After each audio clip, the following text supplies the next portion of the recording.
Our top focus at this hour, the United States plans to deploy some 3,000 additional troops to fortify NATO forces in Eastern Europe.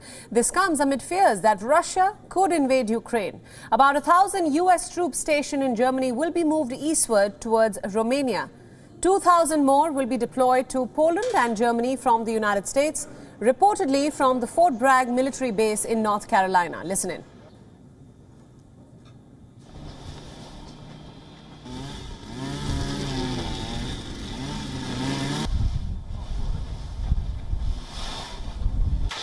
The United States stands shoulder to shoulder with our NATO allies. The current situation demands that we reinforce the deterrent and defensive posture on NATO's eastern flank. President Biden has been clear that the United States will respond to the growing threat to Europe's security and stability. Our commitment to NATO, Article 5, and collective defense remains ironclad. As part of this commitment, and to be prepared for a range of contingencies, the United States will soon move additional forces to Romania, Poland, and Germany. I want to be very clear about something. These are not permanent moves. The Pentagon has made a few things pretty clear. Firstly, these forces will not fight in Ukraine. Secondly, these are not permanent moves. They are just responding to the current conditions. Both Romania and Poland border Ukraine, and the move has been viewed as a repositioning of certain Europe-based units. These deployments are above and beyond the 8,500 troops that the Pentagon put on alert last month. Together, the moves aim to reassure jittery NATO allies, especially in the face of a Russian military buildup near Ukraine.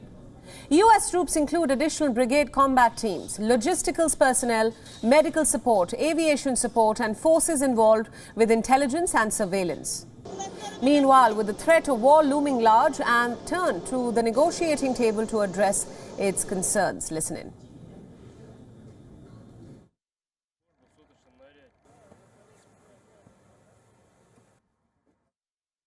I want to reiterate, Ukraine calls on Russia to withdraw the troops it amassed near our border, bring them back to their bases, stop intimidating Ukraine and the wider Euro-Atlantic community, and address all issues at the negotiating table only.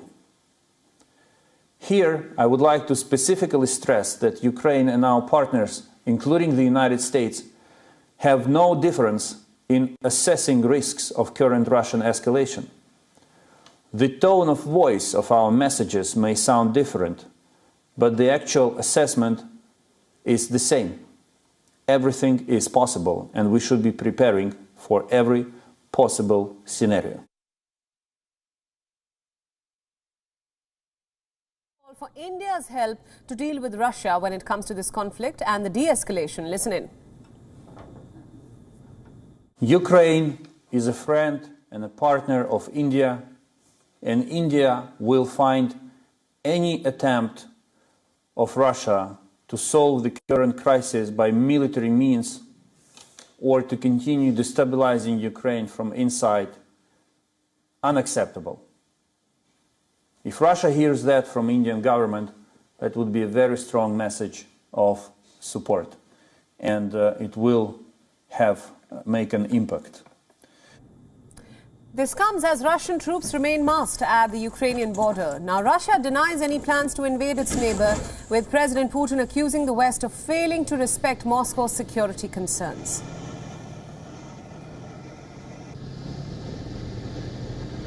Now, for more on the recent crisis and the updates on the same, our correspondent Susan Tehrani now joins us live on this broadcast from New York. Susan, thanks so much for joining us. Now, as we just heard, US President Joe Biden has formally approved additional US military deployments to Eastern Europe, and this was confirmed by the Pentagon, with US troops now being deployed soon to Poland, Germany, and even Romania. Is this a clear escalation in the Ukraine conflict? So according to John Kirby, the Pentagon spokesman, because the United States at this point has no intention of sending troops into Ukraine, and Kirby made clear that because Ukraine is not a NATO member state, ultimately the United States will not be sending troops into Ukraine. This is to assure NATO allies that the United States does indeed have their backs, and that's the reason that the United States is sending these troops to these European countries, and also for quote-unquote to Russia to take NATO seriously. Now, one of the questions that arises from sending these troops and these comments is whether or not the United States has any form of intelligence, or it thinks that perhaps Russia has any intention of launching an invasion beyond Ukraine's borders. And is that the reason that it decided to send these troops to the Ukrainian to borders outside of Ukraine or not? That was a question that John Kirby said that he does not wish to answer, and he also said that he does not know what Vladimir Putin's intentions are. Right, Susan, just analyzing the Pentagon briefing that we showed our viewers just a few hours ago. The Pentagon in the press briefing clearly said that it is fully cognizant of Russia's ability to invade Ukraine, and the fact that while the intentions of Russia may be unclear at the moment, but its ability to invade Ukraine is pretty evident for the United States. So what lies ahead in this crisis, especially when it comes to tensions between Russia and the United States? Several folds to that. Again, once we saw these troop buildups and this authorization by America's Commander-in-Chief Joe Biden on deployment of troops to Eastern Europe, the 3,000 troops. This is in addition to that 8,500 troops that are on standby here in the United States. On the other hand, we heard from Russian President Vladimir Putin during a press conference earlier that he's open to dialogue. Another recent development was a leaked document by El País, a European outlet that basically outlines America's response to Russia's demands. And in that response, you see that America is willing to negotiate on some aspects with Russia, not on its principal demands to not let Ukraine into NATO or stop providing Ukraine with weapons, but on other issues like arms control and perhaps troop deployment around Ukraine and Eastern European states. So that might be a positive development.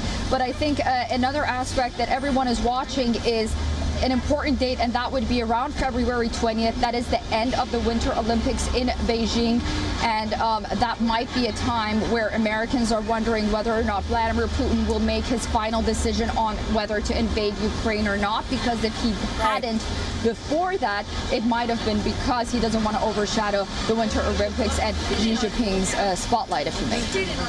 Absolutely. Susan Teherani, thanks so much for all those inputs, and thanks for joining us from New York at this hour. WION World is now available in your country. Download the app now and get all the news updates on the move.